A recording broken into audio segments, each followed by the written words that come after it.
Imagine you're a 13-year-old girl. One afternoon, as you're walking home from school or a friend's house, a white van pulls up beside you. Inside, there's a man, and he looks harmless. He says he needs directions. You want to be helpful, so you tell him how to get to where he needs to be. But it goes one step further.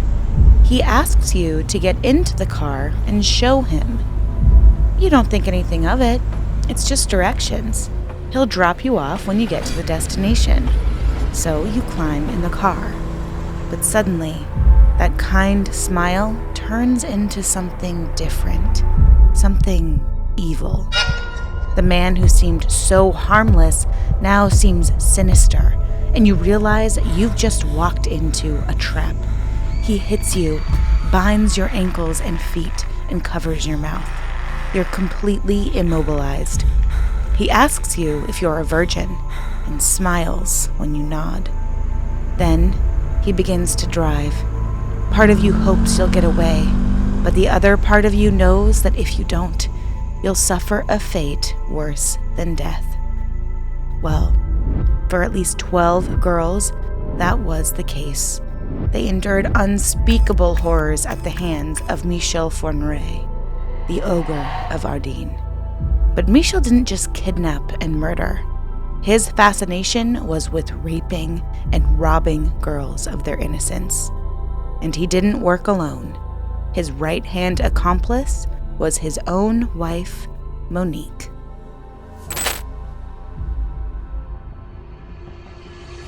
Between 1987 and 2003, the killers would operate with impunity, without worrying that they'd ever be caught. This is the terrifying tale of murderers Michel Fourniret and his wife, Monique Olivier, and the trail of blood they left in their wake.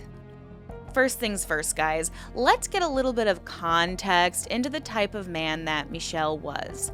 Basically, Michel Fourniret had a really sick and disturbing obsession with and a depraved desire to rob it from any young girl who happened to be unlucky enough to cross his path. He had what could only be described as a rough childhood. His father was a metal worker and his mother a homemaker. As a child, he was described as quiet and reflective and enjoyed activities like playing chess and listening to classical music. As you can already tell, these are pretty harmless hobbies that were totally different from what he would later come to be known for as he grew into adulthood. In conversations he had when he was a bit older, Michel would claim that he had been sexually abused by his mother numerous times, and it would make a sense that his own loss of innocence could and would have impacted him psychologically. At the age of 12, Michel also claimed he had a vision of the Virgin Mary as he rode his bike one day. This probably also contributed to his fascination and obsession with the idea of a woman's purity. Maybe the idea of robbing or destroying purity gave him a sense of power. When he entered adulthood, he worked a series of menial jobs, such as being a forestry worker and, at one point, even a school supervisor. In 1966, he committed his first sexual assault. He was 24 years old and imprisoned for the crime of groping a minor. And while this crime was awful in itself, no one could be prepared for what was to come next. His real rampage would begin much later, after a period of quiet because of his 1984 imprisonment for sexually assaulting 5, yes, you heard me, 5 young girls. At this point, Michel was 42 years old, and he also attempted to kidnap a young woman at this time. But the horror does not stop there. He would go on to claim to have allegedly sexually assaulted 15 young girls in the Paris region. But he was never even prosecuted for this. I mean, was it even investigated? Because the numbers were crazy. How was it that this guy wasn't put behind bars earlier? Surely authorities would recognize his potential to re-offend if his claims were to be true. Michel was sentenced to only 3 years in prison for the assaults. And you'd think he'd at least try and change his ways while locked up, but no. Instead, his desires only became more depraved. It was like he was hell-bent on fulfilling his fantasies no matter the cost. He began thinking about how he would carry out his plan for when he eventually got out. What he didn't know was that he would meet an accomplice, and she would later become his wife. A divorced mother of 2, Monique Olivier and Michel Fourniret began conversing through a pen pal program after Michel placed an ad in a Catholic magazine. And it was not his first romance. He had previously been married, but was horrified when he found out that his wife had not been a virgin when he married. It's also been suggested that Michel had an issue with his performance and would not know or recognize that he wasn't necessarily skilled in the bedroom, which might be why he developed such an obsession with them. When corresponding with Monique, Michel did not hide his fantasies. He confessed that he wanted to go virgin hunting, to kidnap and rape young girls. In his letters to Monique, he would describe the girls he wanted to hunt as membranes on legs, and spoke of wanting to pierce them with what he called his rainbow, another term for his penis. He stated that by doing this, he would be a man like any other. Michel also admitted that he had a notebook or a collector's item. In it, he detailed every sexual assault and the personal details of every victim. And rather than being absolutely horrified, Monique agreed to help him in his mission to fulfill all of these desires if he promised to murder her ex-husband. Michel agreed to this, but this would just be one of his broken promises. He would never kill Monique's ex. Nonetheless, Monique would continue to assist him. At that point, Monique was intensely lonely. To Michel, she displayed an emotional dependency and fear of abandonment. This was obviously a clear manipulation strategy for Michel, who convinced her that she was not alone. But Monique also saw a plan when it came to Michel, one for her own type of domination and the assurance that she would never be abandoned. Monique was just 38 years old when she began her relationship with Michel. Her 2 children had been taken from her custody, and she would go on to claim that her previous partner, a painter, would make her pose for hours on end, or else she would be forced to suffer cruel treatment at his hands. She claimed that he regularly beat her, tortured her by holding her head underwater, and would also pimp her out to other men. However, none of her claims could be proven, and her ex-husband denied all of these allegations. It seems that even then, Monique was intent on portraying herself as a victim, and Michel had become a source of attention, but also revenge. Monique's childhood could be described as lonely. She was born in Tours and moved to Nantes when she was 4. Monique's mother was driven to because her husband lived a double life and had affairs without much consideration for who could find out. Monique also suffered from a stammer as a child, which made her feel isolated and somewhat different from her peers. In 1987, after months of correspondence, Michel, now aged 45, was released from prison, and Monique went to pick him up. Just 2 months after this, he would commit murder. He and Monique had moved to a remote town in Burgundy, which provided the perfect hunting ground for their new hobby. At that point, there was no system in place to trace sex offenders. There wasn't even a registry. None of Michel's neighbors knew about his dark desires. He was able to go on with his life, planning and plotting without any interference from those around him. When Michel decided to commit his first murder, he would use his white van as the means of abduction, driving around with Monique along winding roads, searching for potential victims, and this is literally my worst nightmare. I was always afraid of white vans growing up, and it's stories like this that make me remember why. So these two, together in December of 1987, spotted 17-year-old Isabelle Laville walking home from school near Auxerre. They followed her, noted her route, and concocted a plan to act within the next few days. On December 11th, Isabelle never came home from school. Her parents waited all night, hoping to hear her footsteps at the front door, but she would never return. That day, as she walked home, Monique and Michel traveled in separate vehicles. Monique pulled up behind Isabelle and asked her for directions.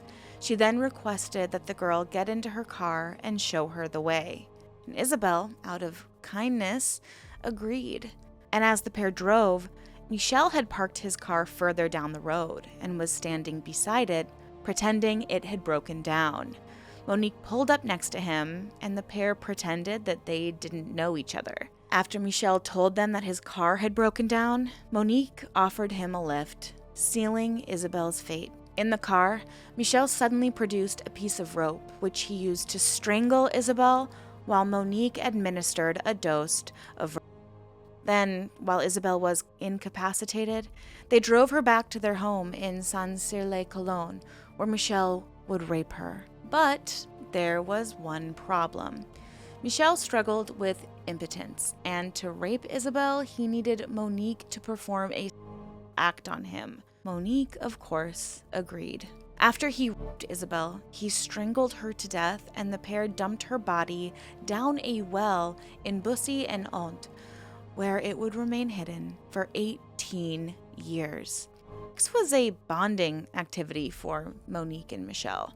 When they engaged in the act, Monique would pretend Michel was raping her, or she would address him as Monsieur. In future rapes of his victims, he would force them to say, "Will you make love to me, Monsieur?"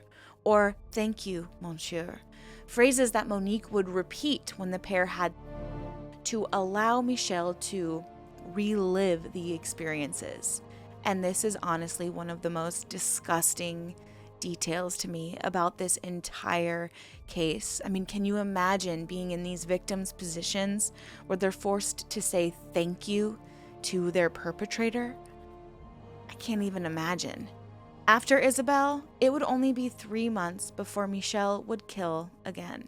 In March, Michel was contacted by Farida Hamish, the wife of Michel's old cellmate, Jean-Pierre Helagorge, who was incarcerated for being a prolific bank robber associated with one of France's most famous gangs. Jean-Pierre had told Farida about a haul that was buried in a cemetery in Fontenay-en-Parisis, consisting of gold coins and ingots worth millions. Farida promised Michel that if he helped her dig it up, she would give him a share. And so, in the dead of night, Michel, Monique, and Farida dug up the trove, and Michel received a share worth $14,000. But that was not enough. One of the conditions of his union with Monique was that the pair would never again be poor. And with Michel's menial jobs, money was hard to come by. So they concocted a plan. In April, Monique and Michel managed to lure Farida out of her home and drove her to Clairefontaine and Yvelines. Then they strangled her and buried her, later breaking into her home and stealing anything worth selling, along with the small fortune she had found in the cemetery. Monique and Michel used the stolen funds to buy a chateau in Donchéry, which would later become a burial ground. Farida's body would never be found. Monique would be the one to visit Jean-Pierre in prison and tell him that Farida had disappeared. According to Jean-Pierre, she put on quite a show and was sobbing, repeatedly saying that she didn't know where Farida was. Jean-Pierre believed her, and once again, her and Michel got away with their crime and their stolen riches. By August, Monique was pregnant with Michel's child. But despite her pregnancy, it would not stop her nor Michel from carrying out their plans. In fact, it would help them. They lived an ordinary life from the outside. They conversed with neighbors, formed routines, and were going to raise a child together. Yet all the while, they were also preparing for the greatest evil. They filled the house with all the things they might need for an abduction, such as handcuffs, gags, masks for anesthetics, and a variety of weapons for any given situation that might come up. It only shows how brutal they both were. Yet neighbors would describe Monique as gentle and Michel as unassuming yet aggressive, often killing cats that came into his backyard. The pair kept to themselves, confiding in very few. One neighbor in the village who got to know the couple would later report that Monique had confessed over the years that Michel no longer found her attractive. And perhaps this was the catalyst for why the next few killings happened so quickly. Monique would begin to use her pregnancy as a cover. Even before his birth, the couple would involve their son in their abductions. On August 3rd, Monique and Michel drove to a supermarket in Châlons-en-Champagne. There in the car park, they spotted a target, 20-year-old Fabienne Leroy. Monique pretended to be ill, and the couple asked Fabienne to assist them by helping to direct them to the nearest doctor's surgery. Fabienne agreed, however. Instead of following her directions, the couple drove her to a forest near a military camp. Michel knew that Monique's presence would provide a false sense of safety for the girls he abducted. Surely a pregnant woman and her husband would mean no harm. But this strategy wasn't unique. Michel and Monique employed the same kind of strategy as Ted Bundy, who would often fake an injury, place his arm in a sling, or wear a plaster cast and ask his victim for assistance while moving something heavy. Whether or not Michel had come up with his technique based on Bundy's is unknown, but it would make sense that he would take footnotes from one of the most infamous killers in history. There in the forest, Michel instructed Monique to check if Fabienne's hymen was still intact, but she refused. Michel shrugged it off. He wasn't going to stop. Michel raped Fabienne before shooting her in the chest. It would not be the last time they would use their son Salim in a killing. He would often become an unwilling accessory to their evil plans. The couple would lure their victims with expertise, preying on their sense of security. And for 18 years, it worked. In January 1989, Michel met 21-year-old Jean-Marie Desramault on the evening train to Charleville-Mézières. She was staying at a nearby convent, and Michel managed to get her attention by assuming a false identity and making her think he and Monique were also religious. The couple met her at the train station again on March 18th and invited her to their home in Flowing. Michel promised to drive her home afterward. When they arrived at the home, Michel asked her if she was a virgin. Jean said no, she wasn't, and enraged, Michel attacked her. He tried to rape her, but she fought back. Monique held her down while Michael bound her with adhesive bandages and gagged her. Then he strangled her and buried her body in the garden of the chateau in Donchery, the Chateau du Satao, their very own house of horrors, concealing the dead with 37 acres of vast forest. In July 1989, Monique and Michel married. For a few months, there was a period of calm, until December 20th, when they drove to Namur with their son Salim. There, Michel spotted 12-year-old Elizabeth Brichet, who was walking to her friend's home, which was close to her house. He waited outside until she came back outside again at 7 p.m. The couple pretended Salim was sick and asked Elizabeth to give them directions to the doctor. Elizabeth dutifully got into the car and the couple drove her to Flowing. There, they tied Elizabeth to the bed and undressed her. Michel noticed that she was menstruating and ordered Monique to clean her genitals, which she did. Then, he raped Elizabeth and the next day strangled her at the chateau. He buried her in the garden, using his excavator, which he affectionately referred to as Dino. The couple would also use what they referred to as the au pair technique. They would lure girls into the home using Salim. Numerous au pairs were believed to have been hired for Salim. One in particular, who would remain unidentified, met her end in the home. One night, Michel went into the au pair's room. Monique would hear screaming and crying, and from that day on, she never saw that au pair again. Despite searches in later years, her body was never recovered. She was believed to have been between 15 and 17 years old and was one of 6 or 7 girls they used this au pair method on. Monique would write these ads, and the stipulations were that the girls had to either live alone or with their parents. And a similar plot was used for the murder of Joanna Parrish in May 1990. Joanna was offering English lessons to children in Auxerre. Witnesses saw her in the town square with an unidentified man before her disappearance. Later, her body would be found abandoned in the river. She'd been raped and fluid was found on her corpse during the autopsy. Monique would later admit that she and Michel drove Joanna to the riverbank. Michel hit her over the head while Monique sat in the front seat of the car. She listened to Joanna screaming and the sounds of Michel beating her and strangling her to death. But Monique was unmoved. It was simply another day for her and Michel. On November 21st, the couple would commit their final murder together on the western coast of France. They spotted their next victim in a shopping center in Reyes after attending a court case for burglary charges in Nantes.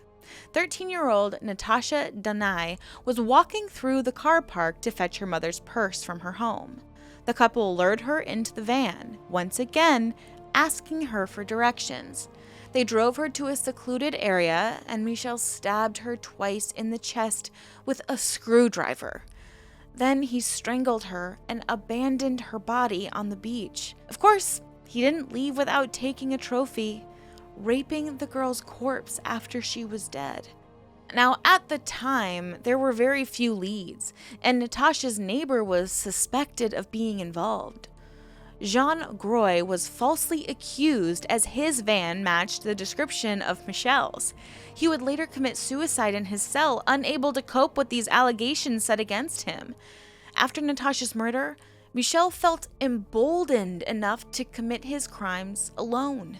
In the early 1990s, Michel, Monique, and Salim moved to Sartcoustine-Gedin in Belgium.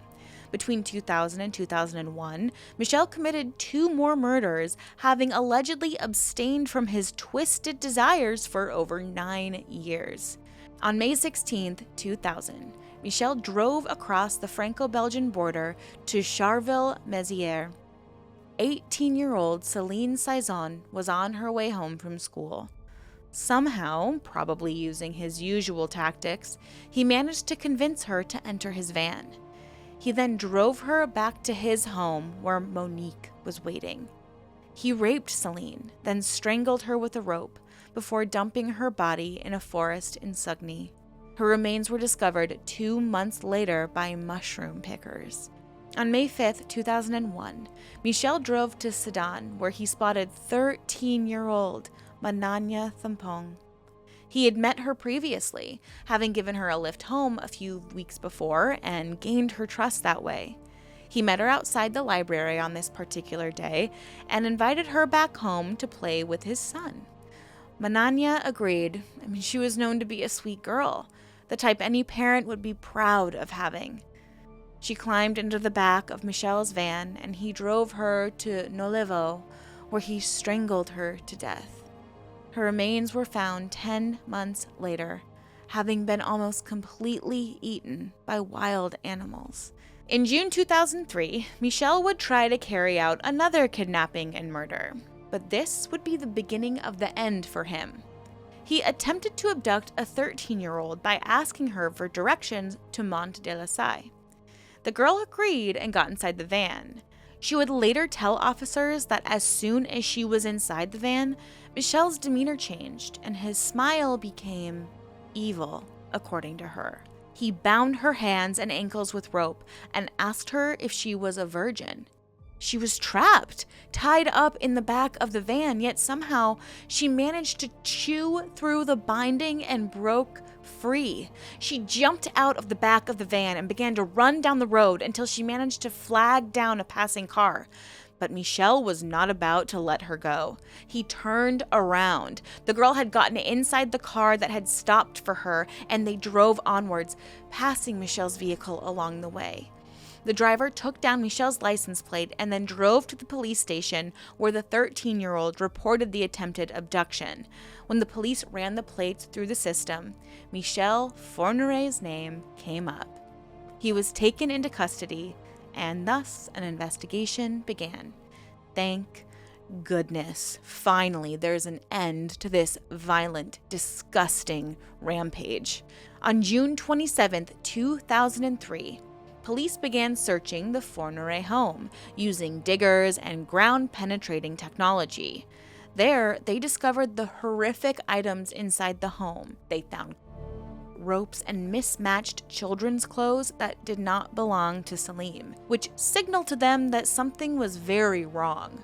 And Monique was present, but to officers, she appeared to be a submissive and obedient wife who just kept claiming that she did not realize what was stored in her own home. To authorities, she seemed unremarkable, a blank canvas of a woman who was possibly of lower intelligence than the average citizen. But they were wrong. Monique was fully capable of creating her own mask. Michel was taken into custody, and he refused to cooperate with authorities. And so they turned to Monique, certain that the demure housewife would give them the information that they needed. They thought she was under her husband's thumb and would be easy to break. But it took over 100 interviews between Michel and Monique before any information came to light. In the interviews, Monique would only nod, shake her head, or say she had a headache. But as the year 2004 dawned and she was subjected to intense pressure, she finally broke.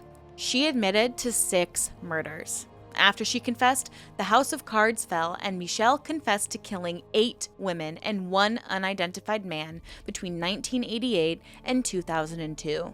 After the confession, Monique was arrested and the pair were extradited to France. In 2004, the pair also took authorities to the burial grounds of Elizabeth and Jean at the Château du Santal.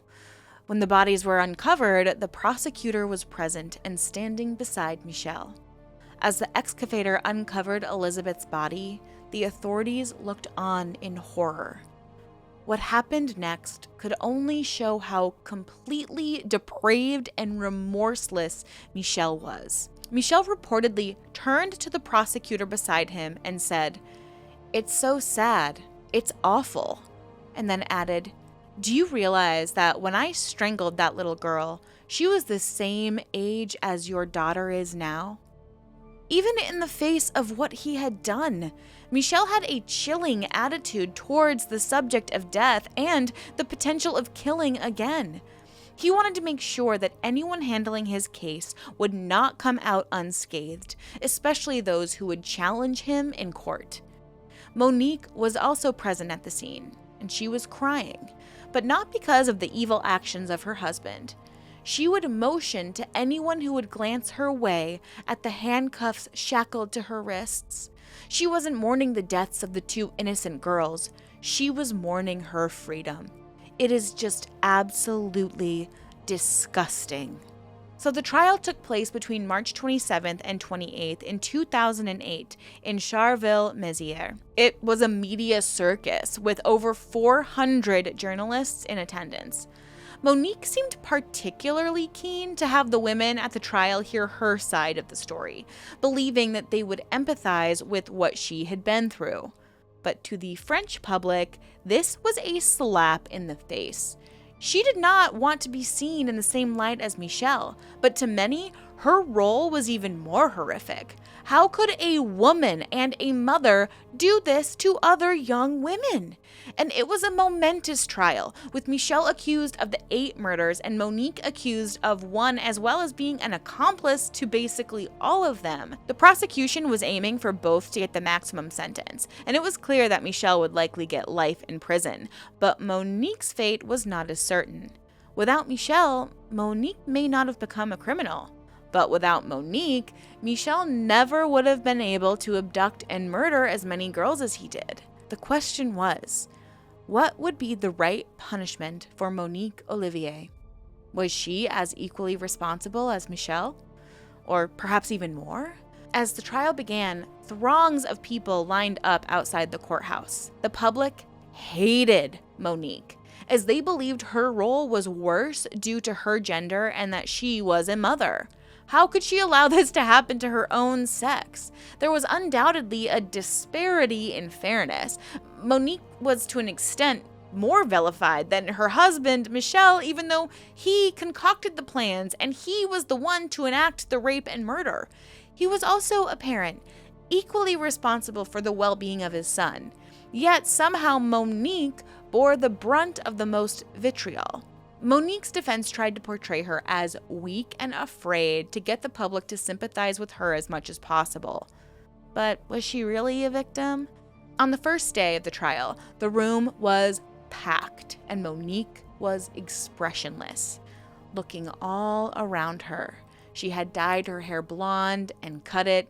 She just looked ordinary, harmless, and old. Clearly, she'd been giving grooming advice to make herself look just as innocent as possible. She was slow to answer, often stammering, mumbling, and trembling. She didn't seem to fit the profile of a killer at all. But honestly, isn't that how their whole scheme worked? Michel, on the other hand, wanted a closed session with no photos. Even at his trial, he wished for control over the whole thing. But in her opening statement to the court, Monique said that she wanted to explain that she was actually a victim. She said that she was submissive and could not stand up to Michel. She explained that she had never experienced love and she was forbidden from telling the truth.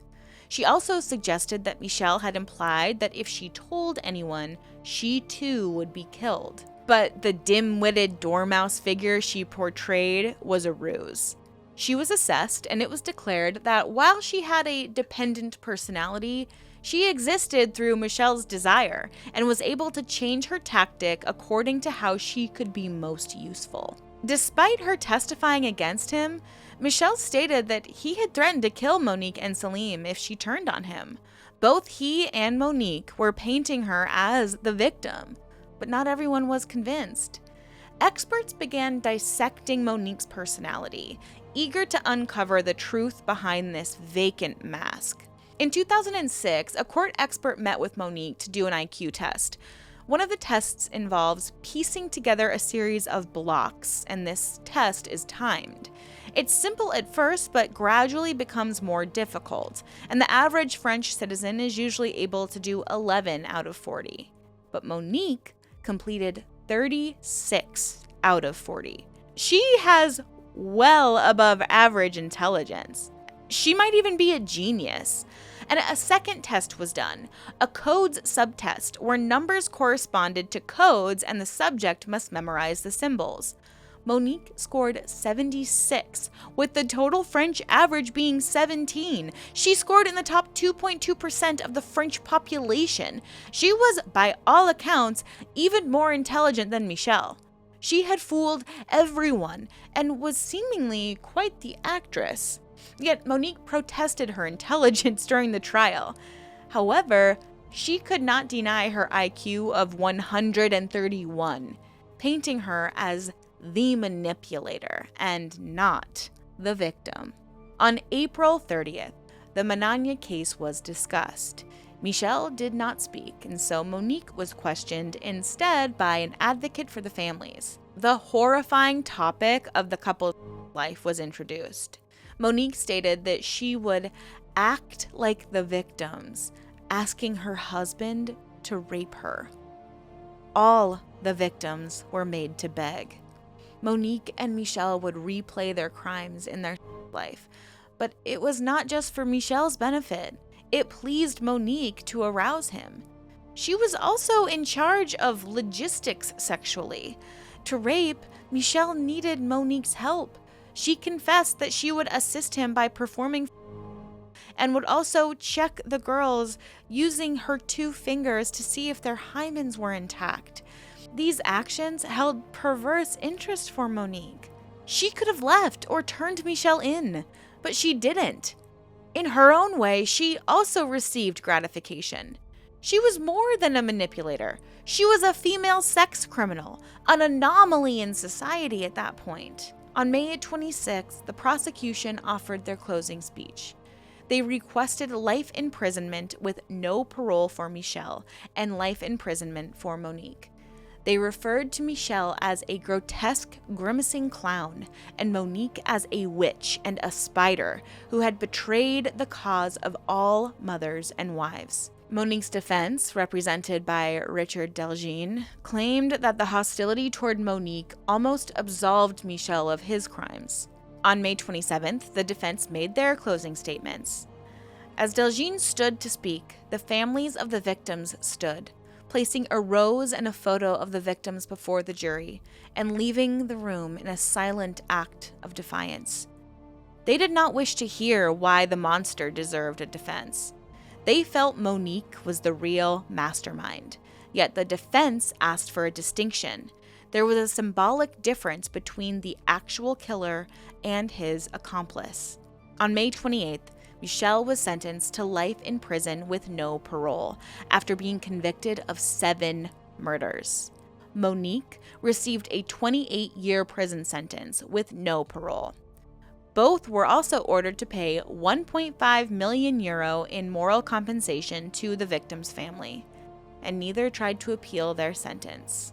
But it is not over yet. Michel and Monique had been inactive for a period of roughly 10 years. However, they were at one point averaging 1 or 2 victims per year. Could the public really be expected to believe that they were able to resist their desires for that long? I mean, it seemed impossible. Logically, there was an estimation that the total number of victims was more along the lines of 35. And so with this in mind, the investigation picked up speed again.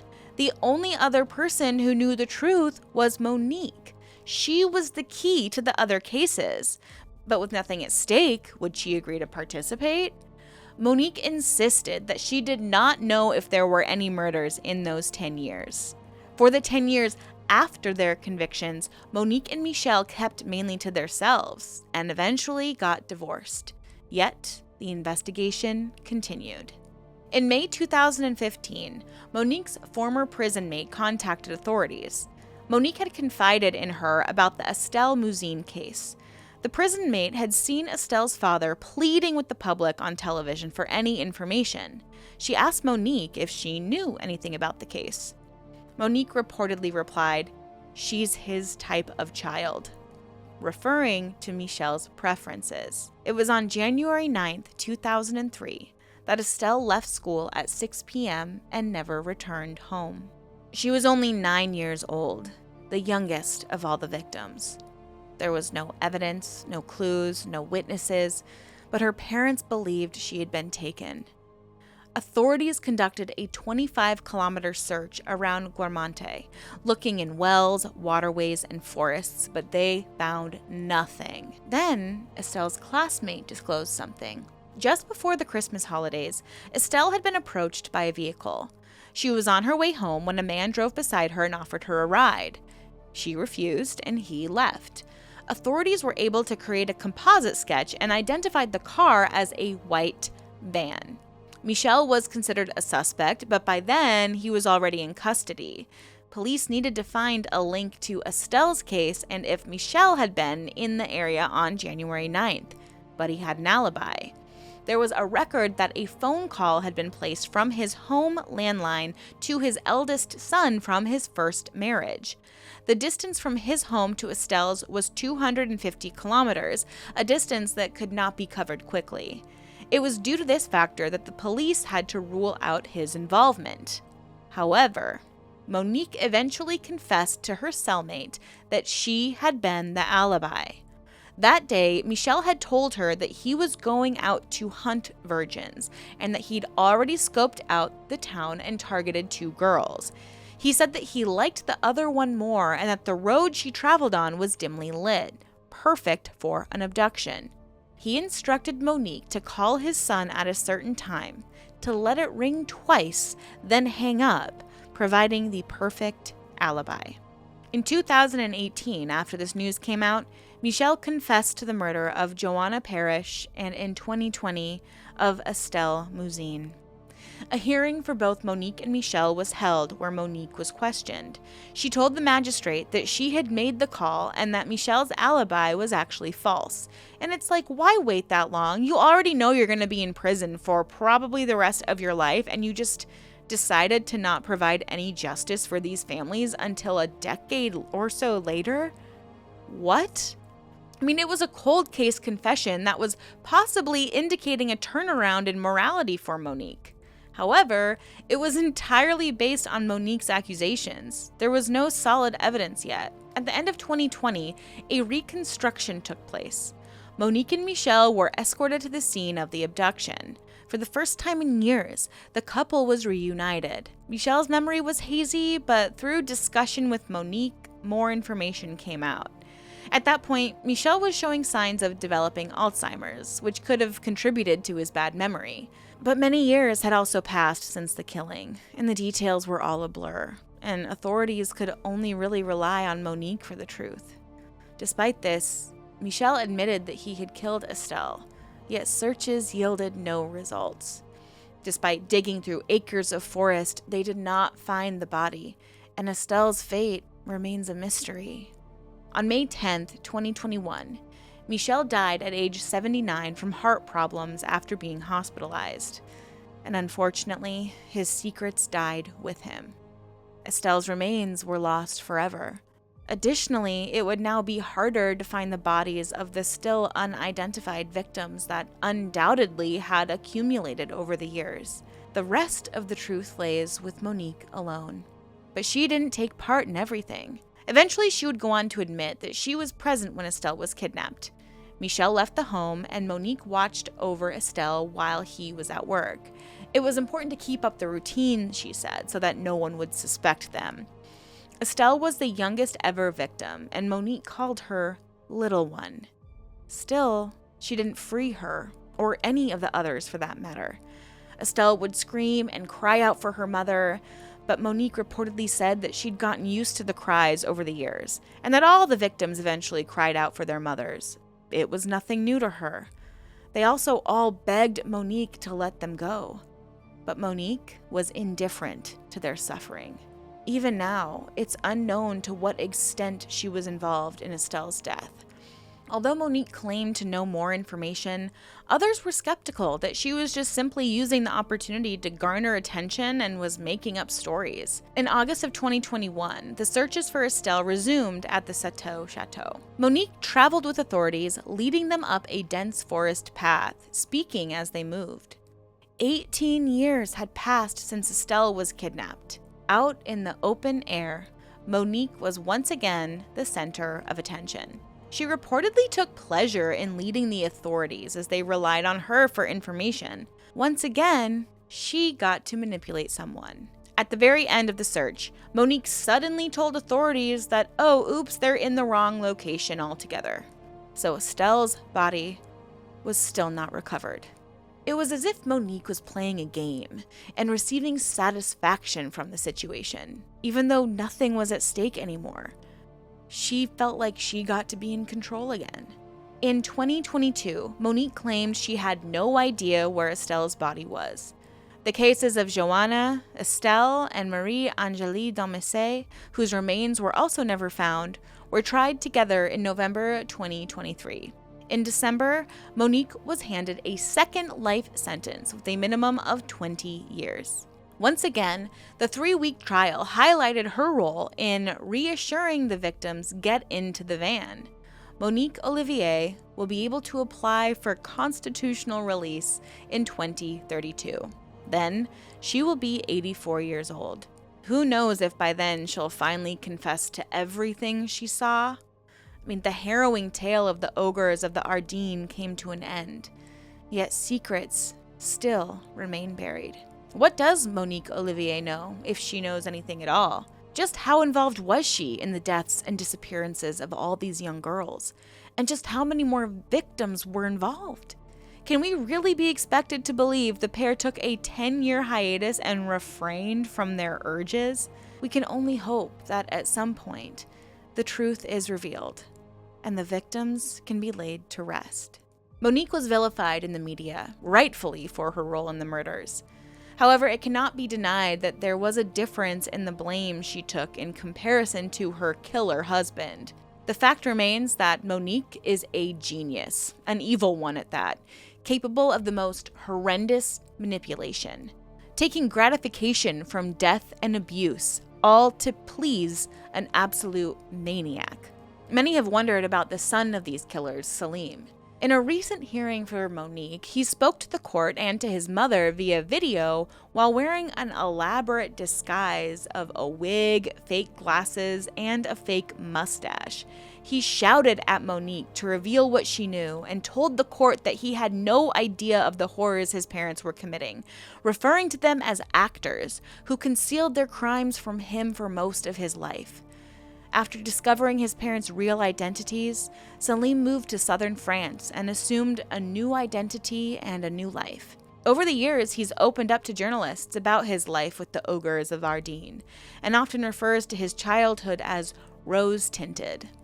However, knowing that Salim was often unwillingly involved when the abductions took place, there are now questions as to how much he knows, although he had stated that he knew nothing. But in a shocking twist, Salim was arrested in Nice in July 2023 for the alleged attempted rape of a minor. It's a horrifying conclusion to the legacy of cruelty, as he mirrors his own father's behavior. Police even questioned if there were more victims, as Salim allegedly operated with prowess and skill that only someone who'd committed the crime before could possess. Perhaps he had learned more from his parents than he was willing to admit. Unfortunately, the more information that comes out about killers in recent years, we realize that Monique Olivier and Michel Fourniret were not anomalies at all. Monsters walk among us, and they are far more common than anticipated. With the news of Salim's arrest, we must ask the question: are monsters born or created? And how many are out there waiting for the perfect opportunity to strike?